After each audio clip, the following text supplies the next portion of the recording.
Hai,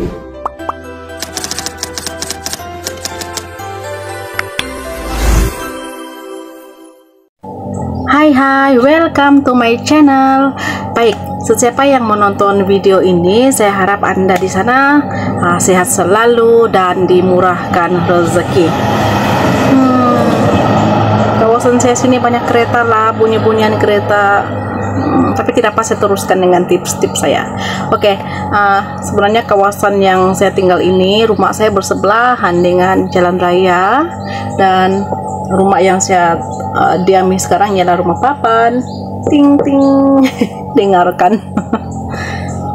Tapi tidak apa, kita tinggal di kampung ini bagus, persekitarannya agak bersih, nyaman, tiada gangguan apa-apa, serta kita boleh dengar kicauan burung-burung pium-pium di luar sana. Saya ingin berkongsi dengan Anda 8 tips hidup yang tenang di tahun 2024. Siapa yang mau hidup tenang? Saya pun mau hidup tenang. Baik, di sini saya terus masuk ke poin utama dia, yaitu berdamai dengan masa silam. Saya percaya kebanyakan penonton di sini dengan orang sekeliling kita mempunyai masa silam yang pahit, manis, dan sebagainya. Dan kunci utamanya ialah usah biarkan dendam dan juga kesilapan lama menghantui kehidupan sekarang. Coba maafkan siapa saja yang pernah kita dendam dan lupakanlah kesilapan lama dan coba perbetulkan kehidupan sekarang.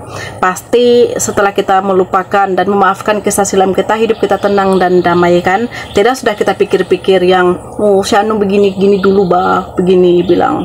Jadi kalau aku bagus, lupakan saja. Baik, dan yang kedua ialah usah pedulikan kata-kata orang. Pasti sekeliling kita ini mempunyai banyak aura negatif kan. Jadi kita sentiap positifkan diri kita lah kan.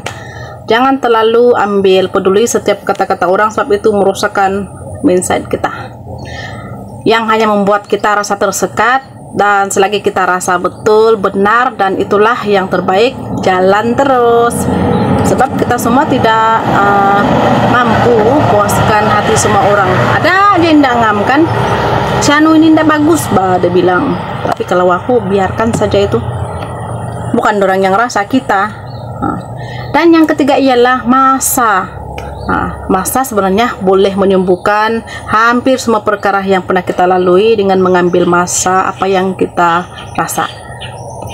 Yang sepertinya ialah kita pernah rasa terluka, kecewa, sakit hati, dendam, dan marah, dan apa juga rintangan yang kita rasa tidak bermakna dalam hidup kita ini.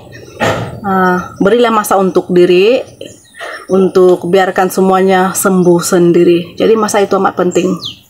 Dan yang keempat ialah tiada orang layak yang menentukan cara kita untuk berbahagia. Itu penting.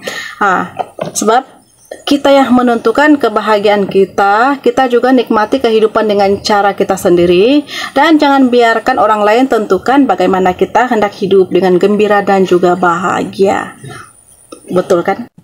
Dan yang kelima ini, jangan bandingkan diri kita dengan orang lain. Kita punya kelebihan masing-masing sebenarnya. Setiap orang berbeda, dan ada yang merasa bahagia dengan ada keluarga di sisi, ada yang bahagia dengan punya timbunan harta yang banyak, ada yang merasa bahagia dengan hanya minum kopi, gelak-gelak ketawa sendiri di kedai makan, ditemani sahabat, kawan-kawan sekeliling kan. Tetapi paling bagus lah kalau kita bahagia dengan cara tersendirilah. Jangan beda-beda lah kehidupan kita dengan si anu ini bahagia, kenapa begini bilang. Ada juga rezeki kita itu cuma belum sampainya saja, kena usaha lebih saja. Dan yang keenam ialah jangan suka menghakimi orang lain. Kita tidak layak hakim orangnya dengan kehidupan orang lain. Kita tidak juga berada dalam situasi mereka, dan kita tidak tahu pun bagaimana perjalanan hidup mereka. Dan coba-cobalah berhenti menghakimi kehidupan orang lain. Coba renungkan diri dulu, adakah kita ini sudah baik? Begitu. Dan yang nomor 7 ialah jangan terlalu fikirkan sesuatu dengan mendalam. Jangan terlalu maksudnya ialah jangan terlalu fikirkan masalah ataupun Benda yang kecil aja pun kamu pikir sampai jadi besar, itu tidak bagus. Ada kalanya baik pun kita tidak tahu apa jawabannya, dan tidak semua benda yang kita perlu ambil tahu. Overthinking juga sangatlah menyekat diri kita untuk terus mencoba sesuatu yang baru, dan menyebabkan kita tidak berani mengambil risiko untuk sesuatu yang mungkin memberi kejayaan kepada kita. Ini pun harus berhati-hati dan harus diingatkan kepada diri sendiri juga. Jangan terlampau memikirkan ini tidak bagus lah, ini tidak bagus. Jauh bilang itu perkara begitu. Dan yang paling penting nomor 8 ini ialah saya paling suka dengan yang tips saya nomor 8 ini, yaitu senyumlah selalu. Apa-apa saja masalah yang kamu rasa tidak ngam, kita tidak memikul semua masalah yang ada di dunia ini, maka senyum saja.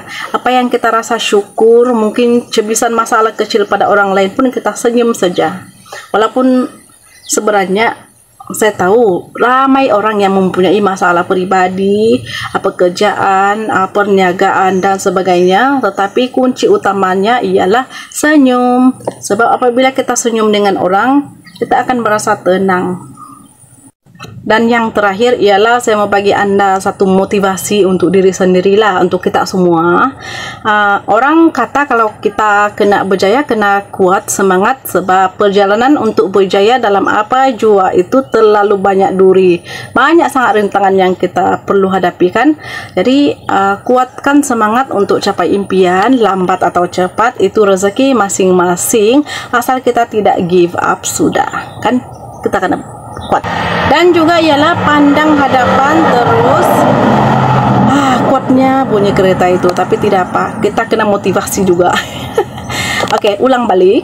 Pandang hadapan terus, berlari dan kejar impian kita. Anggaplah suara sumbang-sumbang yang kritik itu sebagai kata-kata semangat untuk berjaya. Tidak perlu juga buktikan apa-apa kepada mereka, karena bila kita sudah berjaya, nanti kita akan buktikan sendiri kita pasti boleh dan berjaya.